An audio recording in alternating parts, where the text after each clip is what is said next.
Trust me, once you get this, you'll never study the same way again. You used to be that kid, top grades, teachers loved you, your parents bragged about you at every damn dinner party. You felt like a genius, untouchable. Then boom, shit fell apart. Your grades tanked. Focus, gone. You went from killing it to barely passing. And the worst part, everyone noticed. Your parents stopped looking proud. Your friends dipped. People started whispering, what happened to him or her? Like you're just some loser now. And you stand there, taking it, feeling like a fraud, a failure, a loser. You feel it, right? That pit in your stomach, that voice in your head saying, damn, I am nothing now. Just another washed up nobody. Don't fucking lie to me. I see it in your eyes. That shame, that rage, that silent scream, I'm better than this. Bullshit. If you were better, you wouldn't be here, wouldn't be drowning, wouldn't be letting them win. I've been there too. I lived in that hell where everyone thinks you're broken. This video is divided into 4 steps, and if you've been around a while, or you've seen my other study videos, just trust me on this. Stick with these steps, and I swear your learning speed's gonna shoot up. Let's understand neuroplasticity fundamentals. Every time you learn something new, your brain literally rewires itself. It actually creates new connections between neurons. It's called neuroplasticity, and it's happening right now as you're watching this. But here's the thing. Most people think their brain is like a hard drive, where you just dump information, and that's totally stupid. Your brain is more like a muscle that gets stronger when you work it out properly. And just like you wouldn't do bicep curls the same way every single day, you can't learn effectively by just reading the same notes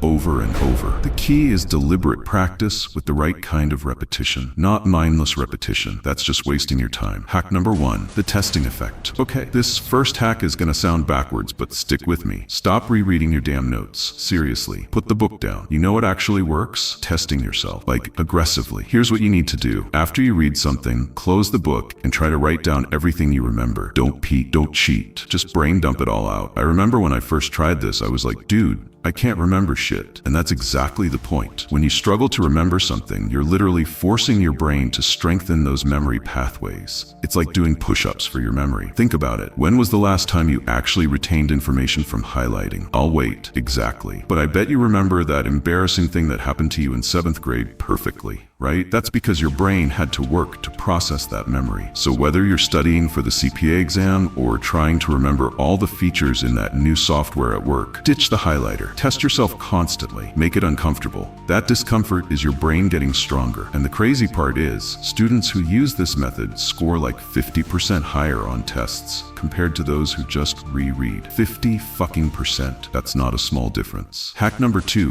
interleaving practice. This next one is gonna feel weird at first, but trust the process. Stop doing the same type of problem over and over. Like, if you're studying math, don't do 20 algebra problems in a row. Mix that shit up. Do an algebra problem, then a geometry problem, then maybe some statistics, then back to algebra. I know it feels harder and more chaotic, but that's exactly why it works. Your brain gets lazy when you do the same thing repeatedly. It's like, oh, another algebra problem, I got this, and goes on autopilot. But when you mix things up, your brain has to stay alert and actually think about what strategy to use. This applies to everything. If you're learning a new language, don't just practice vocabulary for an hour. Mix in some grammar, some listening practice, some speaking. Keep your brain guessing. I started doing this with my financial reporting, and holy shit, the difference was insane. Instead of spending 2 hours just on loops, I'd do some loops, then functions, then data structures, then back to loops. It felt chaotic as hell, but I was solving real problems way faster. Same thing works for work skills. Learning Excel? Don't just practice formulas for an hour. Mix in some pivot tables, some formatting, some data analysis. Your brain will thank you later. The research on this is nuts. People who use interleaving perform like 40% better on tests compared to block practice. And it makes sense, because real life doesn't give you 20 identical problems in a row. This isn't some random claim. Hack number 3,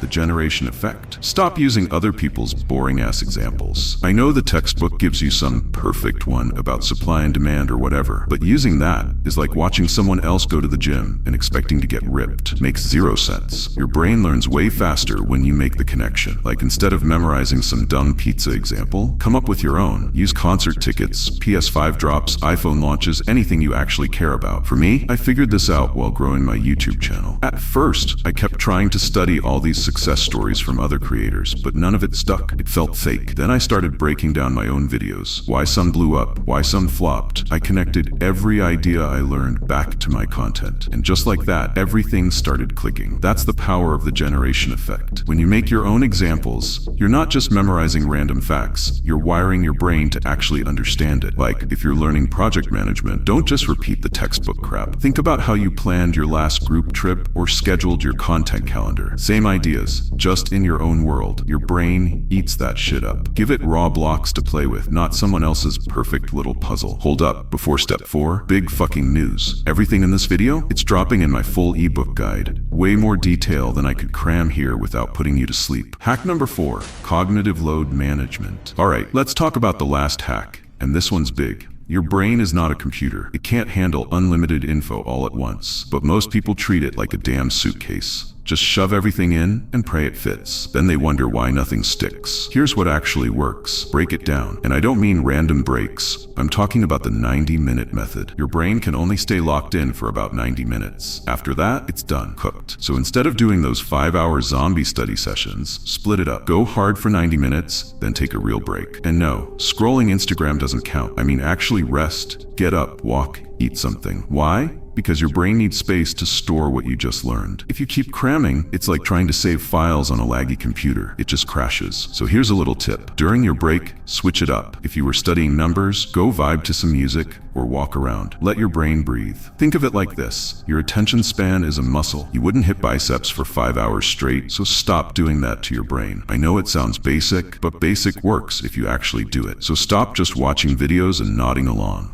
Pick one of these today, try it out, then tell me how it went in the comments. If this helps, smash that like, hit subscribe, and I'll catch you in the next one. Peace.